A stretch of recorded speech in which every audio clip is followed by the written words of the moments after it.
শুভ দুপুর বন্ধুরা, কি করছো তোমরা সবাই? যে যার মতো কাজে ব্যস্ত, জানি এই সময়টা খুব কাজের প্রেশার থাকে। তো আমি দেখো সকালবেলা টিফিন সব করে টরে দিলাম, সবার মোটামুটি খাওয়া হয়ে গেছে। আর তোমাদের দাদাভাই একটু কাজে বেরোলো। আর সব কাটতে বসেছি, কি রান্না করব বুঝে উঠতে পারছি না। মা ওইদিকে দোকানে দুটো তরকারি বসিয়েছে, ডিম হচ্ছে, একটা পাঁচমিশালি তরকারি হচ্ছে দোকানের জন্য। তাহলে ওটা তুমি বসাও। মা বলছে ঘরে কি রান্না হবে, তোমাদের দাদাভাই মাছ এনেছে। তো কি মাছ এনেছে না এনেছে জানি না, ও দিয়ে খেয়েই বেরিয়ে গেল, একটু কাজ আছে বলে। এই যে দেখো, বাঁধাকপি, টমেটো, উচ্ছে একটু আছে, এদিকে ফুলকপি টুলকপি সব রয়েছে। এবার কি করব বুঝতে পারছি না। তো চলো দেখি কি করা যায়, তারপরে তোমাদের সাথে দুপুরে সেটা শেয়ার করব, ঠিক আছে?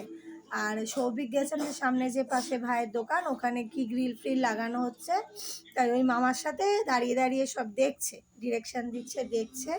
হ্যাঁ, তো ওই দাঁড়িয়ে রয়েছে, খেয়ে দিয়ে গেছে। তো চলো কি রান্না করলাম না করলাম তোমাদের সাথে পরে শেয়ার করছি।